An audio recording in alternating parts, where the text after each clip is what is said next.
Your flower pot violates porch uniformity. I'm removing it, whether you approve or not. That's what Denise Hallberg, president of our HOA board, said as she stepped onto my porch and clutched the cobalt ceramic with both hands. Her voice didn't waver. Her clipboard didn't shift. She had the same smug, lip-tight smile she wore during last month's newsletter photo, the one where she posed in front of a house that wasn't hers. My wife was still holding the flower pot when Denise twisted. And that's when Marielle screamed. The pot hit the brick steps with a shatter, loud enough to freeze the wind chimes. My wife's legs gave out before I reached the screen door. By the time I got to her, Denise was still standing there with one hand on her hip, like this was just another Saturday enforcement. "You just assaulted my wife," I said, kneeling beside Marielle. Denise didn't blink. She resisted HOA compliance. That's a civil infraction. I pulled my phone out, snapped a photo of her badge, her clipboard, the broken pot, and Marielle cradling her left arm. "She has a fracture," I said. "And you're on 3 neighbors' cameras. You just triggered a felony charge under SORF 784-21. Denise's face twitched, but not enough to admit fear. "This is HOA jurisdiction, not criminal." "Then you should have checked who I am before laying hands on my family. If your HOA has ever tried to physically touch your property or your people, subscribe now. I guarantee you this. What happened next changed every rule in our neighborhood. Name's Colton Rourke. I don't talk much at meetings, never posted on the community app, but I serve as a district commander for emergency operations with the U.S. Army. That porch? I reinforced it with storm-grade sensors after returning from Louisiana floods. The soil under that flagstone? Mapped by my own engineers during a county support drill last year. I don't raise my voice. I raise jurisdictions. That flower pot wasn't just ceramic. It was given to Marielle by the Veteran Support Network after we lost our child in 2021, stillborn. 29 weeks. She spent 6 months after that on the porch replanting perennials, talking to herself in soft tones like she was telling our son he could grow anyway. She painted the pot herself, deep blue, 2 coats of sealant. She never let it chip. It wasn't in the way. It wasn't blocking a walkway. It sat 6 inches from our porch rail under a flagpole we installed with a permit. It had survived hurricanes, frost, and the hardest winter of our marriage. But it didn't survive Denise Hallberg. This woman has cited 13 homes in Red Willow Commons for unauthorized porch fixtures in the last 6 months. She fined a neighbor's 12-year-old for chalk art. Last week, she measured a bush with a laser level while the homeowners were inside having dinner. She walks this neighborhood like she owns it, because no one ever tells her otherwise, until now. I didn't just take Marielle to urgent care. I filed a report, because the truth is, that pot wasn't the only thing Denise had touched. She'd buried records, altered enforcement logs, signed off on her own votes. I'd seen glimpses of it before, but now I was going to excavate it. The pot is gone. My wife's arm is in a sling, and Denise still thinks this is going to end with a warning letter. But I didn't spend 22 years in uniform learning how to dodge red tape. I spent 22 years learning how to use it, the kind that crushes liars and buries bad actors in procedural collapse. And as of this morning, I already know something she doesn't. Her HOA, it legally doesn't exist. Marielle's wrist was already swelling by the time we reached urgent care. She didn't cry, didn't yell, just held her arm close with her good hand, jaw locked, eyes blank. The nurse asked if we wanted to press charges. I said, "Not yet." It took everything in me not to say, "Not yet." While the x-ray tech wheeled her back, I stood outside the triage bay, replaying the scene on our porch in my head. The crunch of the flower pot. The way Denise didn't even flinch. The fact that she left without saying a word, like she'd just taken out the trash. A woman waiting for her son leaned over in the lobby. "Red Willow?" I nodded. She clicked her tongue and shook her head. "That HOA, I moved out 2 years ago. President back then fined me for a birthday banner, said it disrupted street symmetry. When I asked who the president was, she didn't hesitate. Denise Hallberg. I called Marielle's sister to meet us and take her home, then drove to the flag courtyard, the central green space where the HOA held board meetings and holiday unity events. It was empty except for an older man kneeling near a memorial bench with gardening gloves on. "Excuse me," I said. "You live on the east side, right?" He nodded. 27 years. I didn't ease into it. Did Denise ever touch anything on your porch? His lips pulled into a thin smile. Told me my rocking chair clashed with my trim color. I told her to take it up with the ghost of my wife. It was her chair. Did she? No. Next month I got 4 citations. One was for unauthorized vintage artifacts. He stood up and looked at me fully. You the man whose wife she hurt today? Yes. Then you're not the first, he said quietly. Just the first to say something while the paint's still wet. He pulled off his gloves, glanced around and added, You want stories? Start at 9A Glenmere, single mom. Denise tried to evict her over a basketball hoop. I walked 3 blocks, notebook in hand. At 9A Glenmere, a boy about 10 opened the door. His mom came out behind him, purple scrubs, badge still clipped to her hip. She broke your wife's arm? She asked when I explained. She did. The woman shook her head. Last spring, she told my son to remove the hoop or she'd call CPS. I filed a complaint. Nothing happened, but the letters kept coming. Letters? Violation notices, threats of liens, her name signed in triplicate on documents with no header. I gave up and took it down. My boy hasn't played since. Do you still have the notices? She narrowed her eyes. You a lawyer? No, I said. District commander, emergency operations. She blinked. So, this isn't just about the pot. It's not just about my wife's arm either. I visited 5 more houses. 3 of them had their own Denise stories. A man fined for wind chimes. A veteran told his flag was unregistered. A woman cited for disharmonious wreath presentation. Some still had paperwork. All of them had the same look. Exhausted, numb, cornered. What struck me wasn't just the abuse, it was the silence. These weren't apathetic people. They were worn down, made to feel like fighting back would cost more than the violation itself. And that's exactly how Denise wanted it. Back home, Marielle sat on the couch with a sling over her shoulder. The doctor said her arm would take 6 weeks to heal. The pot was gone. We'd swept the shards before we left, but in its place sat something worse, a hollow space beside our flagpole that made our home feel smaller. She looked up at me and said, You're not letting this go, are you? I shook my head. No, not this time. Her lips trembled just a little. Good. Because this wasn't about a flower pot anymore. It was about how many people had been stepped on, silenced, humiliated by a woman hiding behind rules she thought no one would question. But I knew something Denise Hallberg didn't. In every disaster response briefing, we're trained to recognize one critical pattern. Abuse of authority always leaves traces. I'd just started finding them. The next board meeting was 2 days later. I didn't say a word until the very end. Red Willow Commons held its meetings in the community clubhouse, a converted ranch home with fluorescent lighting and folding chairs that made everything feel cheaper than it should.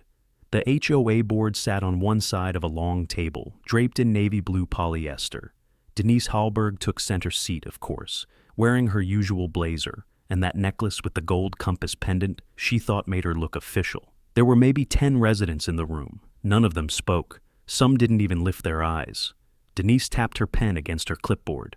Next order of business, she said, is issuing a fine to the Rourke household for obstruction of visual harmony. Specifically, failure to remove non-conforming ceramic installations as of 2 days ago. Marielle's arm was still in a sling. I stood. That pot was destroyed. By you. Denise didn't look up. You may submit an appeal in writing. In the meantime, the fine stands. I turned my head toward the man seated 3 spots to her left. Gray cardigan, wire-rimmed glasses, hands folded over a printed agenda. Elias Dunbar, HOA Treasurer. Elias, I said, did you vote on that citation? He blinked like I'd hit him with a flashlight. I wasn't present when that was logged. So there was no full board vote? Denise cleared her throat. Mr. Dunbar's absence does not affect the board's authority to enforce existing covenants. But you just said we issued the fine. Elias shifted in his seat. Denise didn't notice, or pretended not to. We follow proper process, she said, and the board's decisions are final. I held my stare on Elias. His fingers twitched near the edge of the table. Not a nervous twitch, more like muscle memory. as if he wanted to reach for something, maybe a ledger, maybe his laptop. Instead, he leaned forward and said quietly, "The minutes from that meeting haven't been distributed." Denise turned toward him. "They will be, once formatted." I didn't sit down. "My wife's arm was fractured," I said. "On our own porch, over a flower pot that had stood there for 3 years. No one voted to remove it. No one warned us formally. Denise Hallberg took enforcement into her own hands. And now we're staring at fines for non-existent violations?" A murmur stirred behind me. No one clapped. But one woman in the back crossed her arms and leaned forward for the first time all night. Denise tried to move on. "If there are no further comments—" "There is," Elias said. The room went still. He didn't raise his voice, didn't fumble, just opened the folder in front of him and pulled out a printed spreadsheet. "This is a log of all violation notices issued in the past 18 months, he said. "I was asked not to include timestamps, but I did, quietly." Denise's eyes narrowed. "That's not board-approved data." "No," Elias replied. "It's mine." He didn't look at me, but he didn't have to, because right then I knew I wasn't alone anymore. Elias didn't throw her under the bus, not yet, but in a single act of subtle defiance, he'd cracked her armor, in front of a room full of witnesses. He closed the folder, folded his hands again, and let the silence stretch. Denise adjourned the meeting early. I waited outside as residents filtered out. Some looked down, but a few gave small nods. Marielle sat in the car with the engine running, watching me through the windshield. Elias exited last. He didn't break stride as he passed me. "Still got that backup folder?" I asked without turning. He stopped, just for a second. "You mean the one she told me to delete last November?" "That's the one." He looked over at the dark clubhouse windows. "I never delete anything," he said. Then he walked on. The seeds had been planted, and for the first time, Denise Hallberg looked nervous. The citation notice hit a mailbox the next morning, bold red letters across the top, second notice, non-compliance. It listed a $275 fine, escalating to $500 if not paid within 10 days. No signature, no vote record. Just a QR code for online payment and a threatening line in italics. Additional non-compliance may result in further enforcement action or civil referral. I set it down next to Marielle's sling on the kitchen counter. She didn't say anything when she saw it, just exhaled through her nose and turned away. The next hit came that afternoon. I was halfway through coordinating logistics for an upcoming training op when my phone buzzed. Security footage alert, motion detected, driveway. I opened the app, 2 HOA compliance officers. One was holding a clipboard, the other was holding a tape measure. They walked past my gate without knocking. I left base early and got home just as they were pulling out. I didn't chase them. I didn't need to. They'd left something on my porch. Another citation, this time for non-conforming porch light fixture. The same one that had been installed since 2009, approved by the original HOA filing before Denise ever moved in. They were digging now, looking for weak points. I stepped outside and took a long look down the street. Glenmere Lane curved like a lazy spine, each house identical in layout, but not in life. Flags tucked low, curtains drawn early. No one was outside, that's how they liked it. Quiet compliance, but every window had eyes. I knew that. The next morning, I visited 11C, a retired contractor named Roland who ran his circular saw until 11 p.m., most nights, and had once told me the HOA fined him for having too many tools visible in his garage. "I got 15 citations in 3 years, he said, wiping dust from his brow. "I paid him, but only because I didn't want to go to small claims." "Did you ever ask to see the board vote logs?" He let out a short laugh. "You're funny." "I'm serious." Roland pulled out a binder. "This is what I've kept. Every letter, every photo. Half the citations don't even have headers, just her initials, DH, in cursive. Mind if I make a copy?" He didn't hesitate. "I'd be insulted if you didn't." On my way out, I saw a yellow tag sticking out of his neighbor's mailbox. Another citation, this one for solar panel misalignment. It was dated the day after Denise left our porch. She wasn't just escalating, she was covering her tracks. Flood the system with fines, and no one would remember the one that broke my wife's arm. I drove to the city zoning office that afternoon. No lawyers, no threats. just a request for HOA enforcement verification on behalf of a resident. I showed them one of Denise's letters. The clerk, a young woman named Karen, squinted at the printout. "This logo's outdated," she said. "The city stopped using this seal in 2018. Can you check if Red Willow Commons is listed under current enforcement jurisdiction?" She clicked through 2 screens, then 3, then leaned back. "There's no active enforcement listing on file for Red Willow Commons HOA. What does that mean?" "It means we haven't received a charter renewal or compliance audit from them in at least 4 years. Technically, they don't have standing to issue binding citations." I stared at the screen. "And if they're still collecting dues and issuing fines?" Corinne paused. "That's not legal." I didn't smile. I didn't even nod. Because now I had something better than outrage. I had leverage. The woman who broke my wife's arm didn't just go too far. She did it under a banner that no longer legally existed. I didn't sleep that night, not because of anger, though it was there, cold and tight in my chest, but because every time I closed my eyes, I saw the red lettering of that citation and heard Corinne's voice echoing back. Technically, they don't have standing. Technically was all I needed. At 6 a.m., I started building the case. The first thing I needed was proof the HOA had been acting without legal authority. Not just expired paperwork, but that they'd knowingly continue to operate without standing. That meant tracking the pattern, the money, the votes, but it also meant keeping it quiet. If Denise caught wind, she'd bury the rest before I could touch it. So I called in a favor. Master Sergeant Benton used to work municipal code enforcement in Tampa before he re-enlisted. Smart man, no nonsense. The kind of guy who knew which public databases weren't really public and how to pull compliance records by date if you knew the system's quirks. "Pull Red Willow Commons HOA filings going back 10 years, I said. Charter renewals, officer change logs, voting certifications, everything. 2 hours later, I had the report. The HOA charter had expired in 2019. There had been a placeholder renewal filed in 2021, but it was never notarized. No signatures, no financial disclosures, no officer listing. It was an empty shell document, filed perhaps to look official without actually being processed. I checked the board rosters Denise submitted in the last newsletter. The last legally registered board under city records didn't even include her. She hadn't just lapsed the paperwork. She had hijacked the entire HOA after it was already dead. At noon, I walked into Elias Dunbar's front yard. He was pulling weeds next to a cracked stone path lined with lavender. When he saw me, he stood up slowly, brushing his hands on his jeans. "You here to ask," he said, "or to accuse?" "I'm here to confirm." He didn't move. "Red Willow's charter expired in 2019. You didn't know, did you?" He shook his head. "Not officially, but I had a feeling." "Denise never brought it up?" "She said she was handling it. Said the paperwork was a formality, that we'd get recertified before any audits." "Did you see her file anything?" "No, but she brought copies to every board meeting. The others never questioned it." "Did you?" Elias didn't answer. He looked down at the lavender like it might say something for him. "Last month," he said finally, "she handed me a ledger with a signature line already filled in.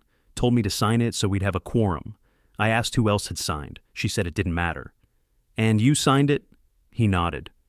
"I did. Then I made a copy." I exhaled slowly. "I've got the expired charter, the forged documents, and the false citations," I said. "What I don't have is proof she knew the board lacked authority when she acted." Elias looked back at me. His face was tight with something close to shame. "I kept the emails," he said. "What emails?" "She forwarded board votes to herself. She'd fake a timestamp. Mark it approved unanimously, then delete the thread. But the versions I got, she forgot I was still copied on the originals for a few weeks. Can you send them to me?" He hesitated again, then nodded. "I'll redact names if you want. Keep you out of it." "No," he said quietly. "You won't need to." I looked him in the eye. "You sure?" He nodded. "I'm done being quiet while she runs a ghost board with a clipboard and a threat." He stepped back toward his door, then stopped and turned. "You said this wasn't just about a pot," he said. "What is it really about?" I paused. "It's about a woman who bled on our porch while Denise measured a violation." Elias said nothing. He just went inside. 2 hours later, my inbox pinged. 27 attachments, labeled, indexed, dated, and Denise Halberg's name on all of them. The first file I opened wasn't the most damning. It was a meeting summary from early 2022, 4 bullet points, one of which read, "Citations issued without quorum approval will be logged under discretionary authority until backlogged votes are drafted." It wasn't direct admission, but it was close. The next one was worse. A forwarded email chain titled HOA Audit Avoidance Strategies, Draft. Denise's name appeared in bold. She had written, "Until charter renewal is processed, enforcement should continue uninterrupted. Audit exposure remains low as long as residents remain passive. Elias. Ensure ledgers appear active." That was all I needed, but I kept reading. There were vote fabrications, fine authorizations with 0 signatures, financial logs dated months after transactions, and language that made it clear Denise wasn't sloppy. She was deliberate. Her strategy relied on one thing: nobody checking the foundation she was standing on. Until I did. I printed every document, clipped them into a binder, and backed it all up on a secure flash drive. Then I opened the Red Willow Commons bylaws, what was left of them, and confirmed what I suspected. Without an active charter, no enforcement authority exists, no board legitimacy, no right to collect dues, no right to issue fines. Every action since 2019 legally void. I had the map. I just needed to decide which hammer to swing. I started with the city's Housing Governance and Compliance Office. Small department, underfunded, mostly tasked with zoning disputes and emergency variance requests. But one subsection of their code gave them power to intervene when a homeowners association operated outside their legal parameters and continued collecting funds or levying penalties. I booked a quiet appointment. No emails, no flags. When I walked in, I brought the binder. The compliance officer, mid-30s, sharp eyes, name tag reading G. Kessner, took one look at the subject line on the top report and raised an eyebrow. "You're alleging your HOA president has been issuing citations and collecting dues under a lapsed charter for 5 years?" he asked. 4 years and 9 months, I said. "But yes, here's your timestamp trail, digital audit logs, copies of citation letters with expired seals, and emails showing internal awareness of charter expiration." He flipped a few pages, slowed down, then stopped. "This email here," he said. "She knew." "She did," I said. "And she told others to continue enforcement anyway." He tapped his pen once on the desk. "That makes it not just mismanagement. That makes it malicious authority assumption. What's the process now?" He leaned back. "Quiet intervention first. We notify the board that an official review is underway. If they refuse cooperation, or if violations impact more than a threshold number of households, the HOA is referred to a municipal hearing. Could lead to temporary disbandment." "Does she get advance notice?" "Not if I flag this as a Title C breach," he said. "In that case, she's notified at the same time as the board." "Good," I said. "She's had a head start for 4 years. Let's not give her another minute." He looked up again. "You military?" "District commander," I said. "Emergency Operations Division." He gave a small nod. "You build systems. I break them when they're corrupted." I left him with the flash drive, the binder, and a signed affidavit. Outside, the air felt different. Not lighter, just aligned. Back home, Marielle was napping. The sling was propped against a pillow, her fingers curled loosely in rest. I sat beside her and looked at the space where the flowerpot used to sit. The soil still held the impression of its weight, like something once proud had been forcibly removed. But that's the thing about soil. It remembers the roots long after the stem is gone.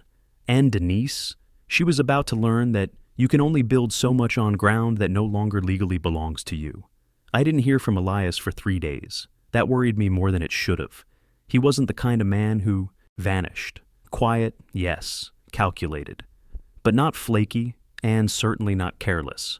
On the 4th morning, I found a brown envelope wedged under my porch mat. No return address, no markings. Just my name written in tidy lowercase pen. Colton. Inside was a thumb drive, and a note. "I'm in, but I have to play this smart. She's watching everyone. Use this for now, more to come." I plugged it into my offline laptop. A folder popped up labeled HOA Internal, Verified Logs. Inside were 12 audio recordings and a single spreadsheet. The first clip was just background chatter, muffled voices, page turns, someone pouring coffee. But the second, "We'll draft the vote retroactively," Denise's voice said, clear as glass. "As long as it's on the ledger by quarter end, no one's going to audit the dates." Another board member mumbled something. Denise cut them off. "Stop worrying. The charter situation is a paperwork delay. We maintain authority as long as the community believes we have it." I replayed that line 3 times. Then I opened the spreadsheet. It cross-referenced 47 citations, dates, addresses, amounts, against board voting records. Most were flagged, no vote logged. Others had approval dates after the notices were issued. All of it matched what I'd already found. But now I had corroboration. From inside. Elias wasn't just cooperating, he was risking everything. I called him. He answered on the second ring, voice low. "I can't talk long. I got the drive. You sure you're safe?" "Not entirely," he said. "She confronted me after the last meeting, asked if I'd been speaking to unfriendly parties." "You tell her anything?" "No, but she's spooked. She's sending out warning letters to the rest of the board, claiming she's tightening protocol to avoid exposure. She knows something's coming." "Yeah," Elias said. "And she thinks if she moves fast enough, she can spin it." I looked out my window. Across the street, Denise's car was in her driveway, trunk open, a new stack of printed notices in her hands. "She's still issuing fines," I said. "She's doubling down." "Then it's time we finish this." He exhaled slowly. "I've got one more thing, but it's not on paper." "What is it?" She admitted, off record, to forging the 2021 placeholder charter. Said it was symbolic compliance, not actual. "You heard her say it?" "No," Elias said. "But I know who did." "Who?" "Tom Patel. He's on the board of another HOA nearby. She bragged to him over drinks. He didn't think much of it until I called. Said he'd be willing to go on record if he sees traction." "We'll give him traction." Elias hesitated. "You're not going to stop, are you?" "She broke my wife's arm over a flower pot." "That's not what this is about anymore." He was right. It wasn't. It was about power, about who gets to decide what justice looks like when no one's watching, about people like Denise who count on silence because it's more convenient than resistance. "I'll protect you," I said. Elias chuckled, bitter and brief. "Not what I'm worried about." "What then?" "That you'll burn it down so thoroughly," he said. "We won't have anything left to build from." "I'm not after fire," I said. "I'm after daylight." He was quiet for a long beat. Then he said, "I'll send the statement. You'll have it by tonight." He hung up. I sat there for a moment, the cursor blinking next to the folder name. Verified logs, proof, exposure, leverage. The only question now was how loud I wanted this ending to be. By the time Elias's statement landed in my inbox that night, I'd already cleared a wall in the guest room and pinned a full HOA timeline across it. Citations, emails, ledger entries, charter gaps. Every thread converged at one point.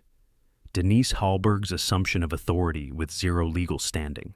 Elias's file was clean, a signed PDF with a formal header. Voluntary statement by Elias Dunbar, Treasurer, Red Willow Commons, HOA.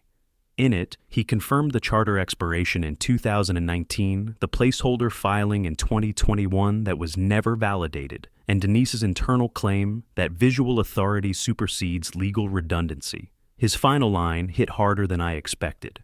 "I remained silent too long. I will not be complicit in further deception." It was enough. I wasn't building a case anymore. I was preparing a detonation. Step 1.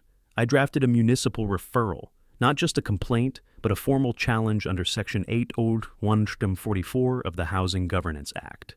The city had jurisdiction to dissolve non-compliant associations operating under expired authority, especially when fines and financial penalties were involved. Step 2. I prepared affidavits. One from Elias, one from Marielle, documenting the assault and her injury. One from me, listing the timeline of incidents, prior citation history, and observed abuses. Step 3. I made the play Denise never saw coming. I pulled the audit lever. Red Willow's dues collection account was registered under a local credit union. I filed an incident report to the institution's internal fraud unit with the expired charter records attached. If the HOA's corporate identity had lapsed, they weren't just collecting dues. They were fraudulently managing resident funds under a defunct entity. If the bank acted quickly, they'd lock the HOA's account pending investigation. If they didn't, I'd go louder. Next, I reached out to Tom Patel, the board member Elias mentioned. He answered my call on the second try. "I don't want to be dragged into a war," Tom said before I could speak. "I'm not asking you to fight," I said. "I'm asking you to confirm the truth." There was a pause. "You're the guy whose wife got hurt, right?" "I am." "And you've got evidence she forged the 2021 charter?" "I do. What I need is your statement that she admitted to it in front of you." Tom exhaled. "She was drunk. It was a fundraiser mixer. Said she kept the show going, even though the board technically didn't exist. Laughed like it was clever." "Will you put that in writing?" He hesitated. "I'll write a memo, not notarized, but I'll stand behind it." "Thank you." I hung up and added his name to the file stack. I was 3 documents away from a full municipal hearing request. That night, I brought Marielle into the guest room, showed her the wall of evidence. She stood silently in front of it, eyes trailing the lines of string I'd run between incident dates and flagged citations. "Is it really going to work?" she asked. "Yes," I said. "But not the way she thinks." "What do you mean?" "She thinks she'll lose the board, maybe get fined, maybe replaced. And what's actually going to happen? She's going to be exposed as someone who impersonated a legal entity to collect tens of thousands of dollars. That's financial misconduct, possibly criminal fraud." Marielle didn't smile. She didn't cry. She just nodded. "Good." I sat at the desk that night and finalized the packet. Digital copies, hard folders, timestamps, notarization requests for the next morning. When I closed the laptop, I looked out the window at Denise's house across the street. Her porch light was on. Her blinds were drawn. And I wondered if she had any idea what was coming. She still thought this was about a flower pot. But I'd spent my career leading response teams into broken systems. I didn't stop at the debris. I traced it to the fault line. And when I found the one holding everything together by threads, I didn't patch it. I brought the whole structure down. I made one more pass through the binder before printing the hearing request. Every page was ordered, cross-referenced, labeled. I didn't want questions. I wanted conclusions. When I was satisfied, I clipped everything together and sealed it in a plain black folder. No labels, no names, just the evidence. Then I knocked on doors, starting with the people who'd been too afraid to speak up before.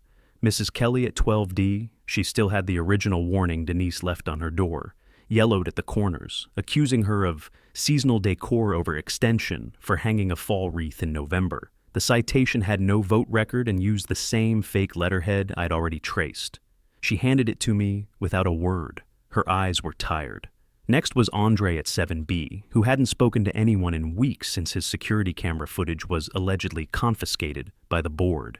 He let me in and pointed to the folder on his kitchen table. "Everything's in there," he said. "I want her gone."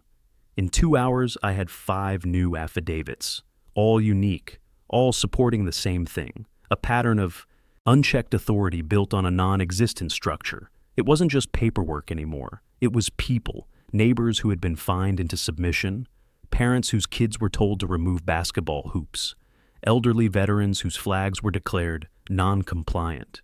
It was one woman after another who had folded, not because they were wrong, but because they were exhausted.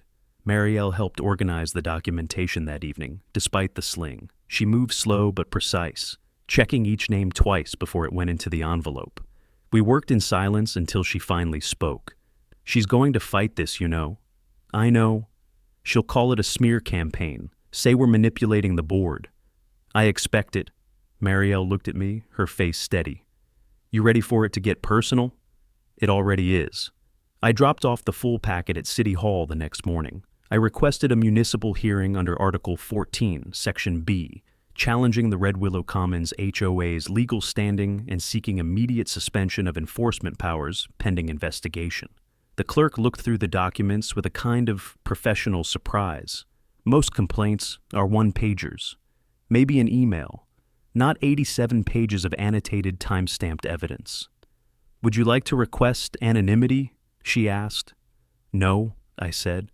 "I want my name on every word." That afternoon, I called Tom Patel, told him the hearing date was locked. He agreed to submit his memo by the end of the day. By sunset, it was in my inbox, signed and sent under his own board's letterhead. Elias confirmed the rest. He'd already begun quietly informing 2 other board members that Denise had been operating outside legal bounds. One of them, Carrie Bell, had demanded to see the original charter. Denise refused. The next day, Carrie found her HOA email access revoked. That gave us something even better: retaliation.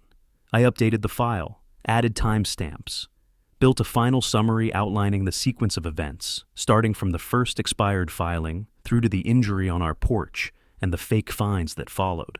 Then I waited. The hearing notice would go out to the board within 48 hours. Across the street, Denise's porch light was off. Her driveway was empty, but I knew she was still watching, still planning, still thinking she could twist this around before it unraveled completely. She didn't realize we were past unraveling. We weren't pulling threads anymore. We were lighting fuses. The hearing was scheduled for Thursday at 9 a.m. sharp. A small public room in the municipal building, 3 blocks from the city courthouse, across from the Historical Society. Clean floors, muted walls, long folding table in the center.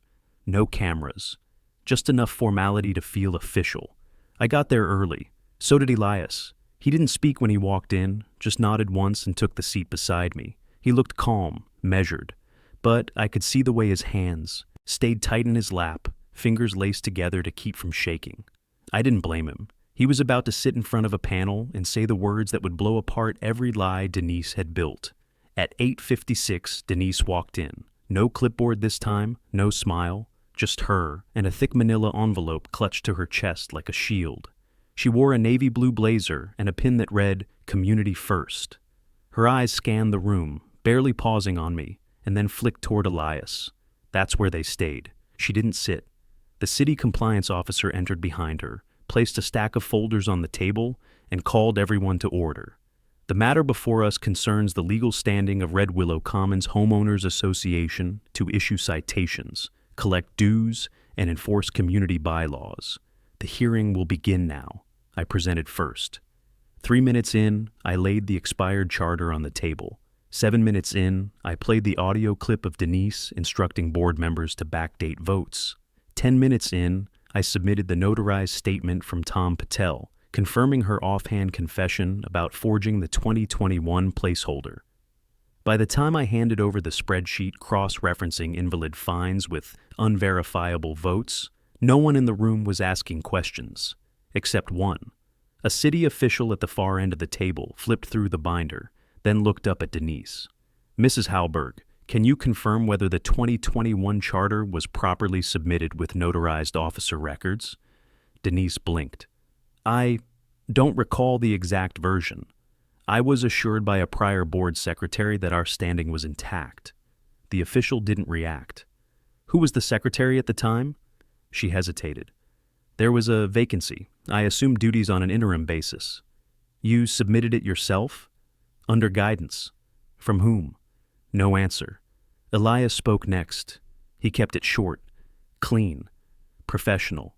He described the forged ledgers, the pressure to falsify votes, the decision to start recording meetings after realizing that no documentation existed for half of what Denise claimed had been approved. Then he paused. "There's something else," he said.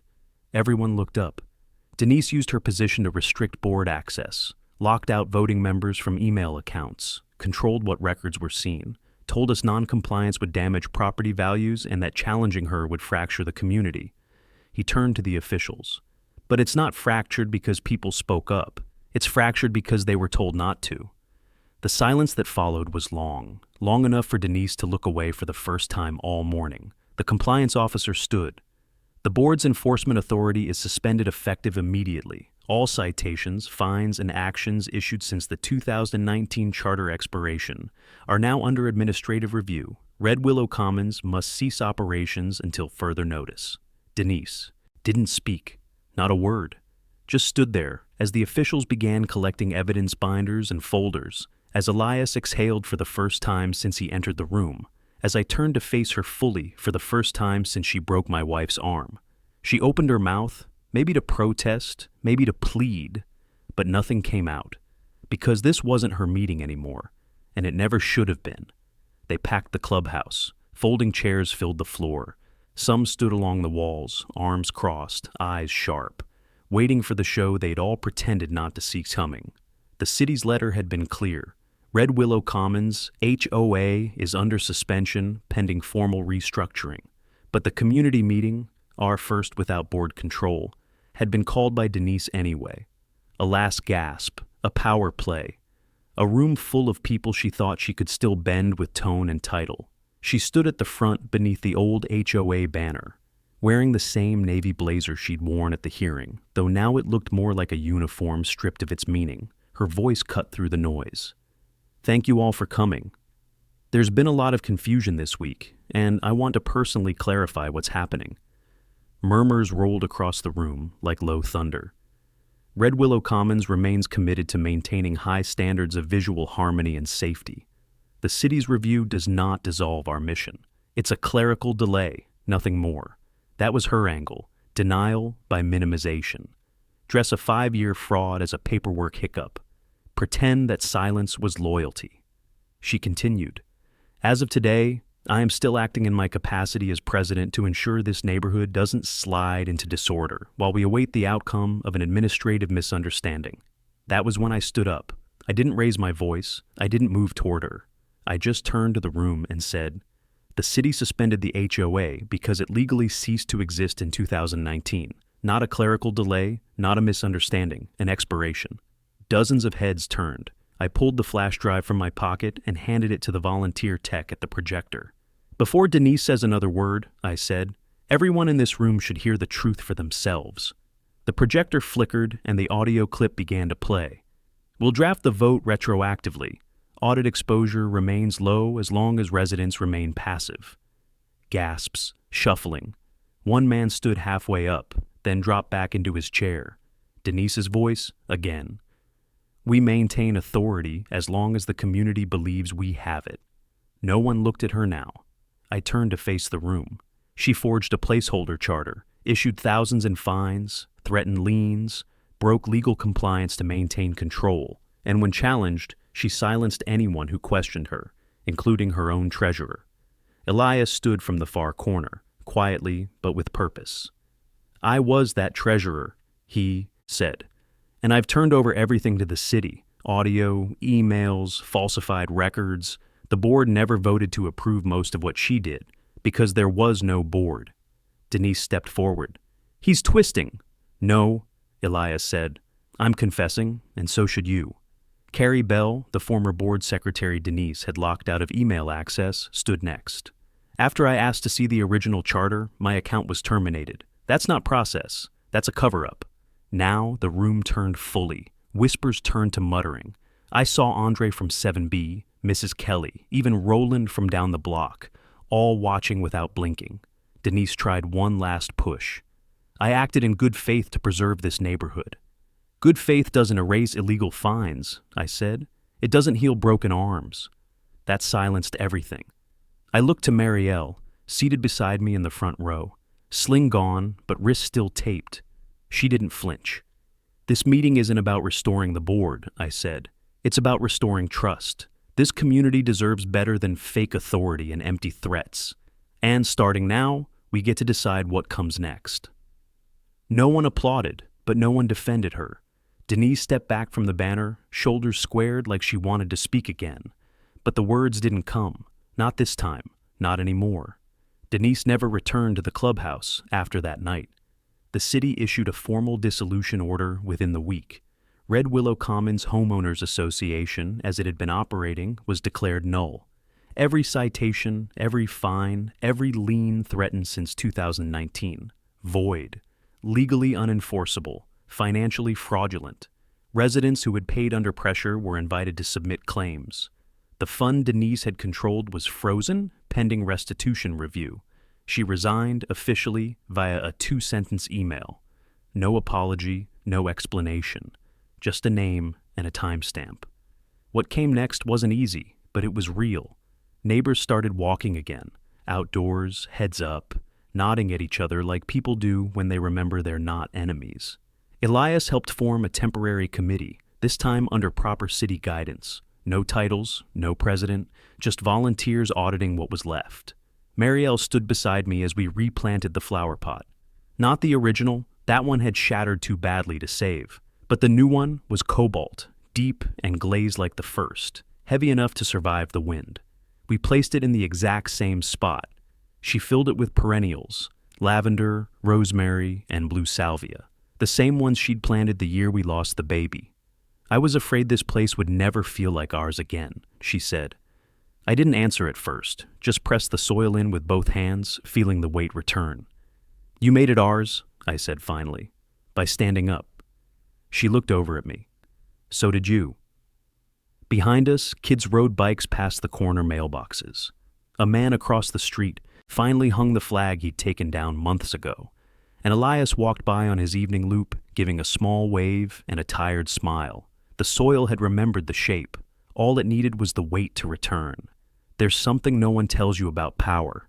It doesn't live in a title. It lives in the silence we tolerate, the rules we let slip by, the letters we throw away thinking someone else will deal with it. Denise counted on that silence. But she made one mistake too many. She mistook quiet for weakness. She thought the flower pot was just decor. She didn't know it was a promise, that it was memory, that it was legacy in ceramic form. She didn't know who she grabbed when she put her hands on it. She didn't know my wife had already survived worse, that I had trained for systems collapse, that this porch was rigged to respond. She thought we'd pay, apologize, fade, but some of us come back stronger, sharper, and we don't forget. If you've ever stood your ground against a corrupt HOA, if they threatened, fined, or harassed you and thought you'd stay quiet, leave a comment below. I want to hear your story. And if you're still in the middle of it, subscribe. There's more coming.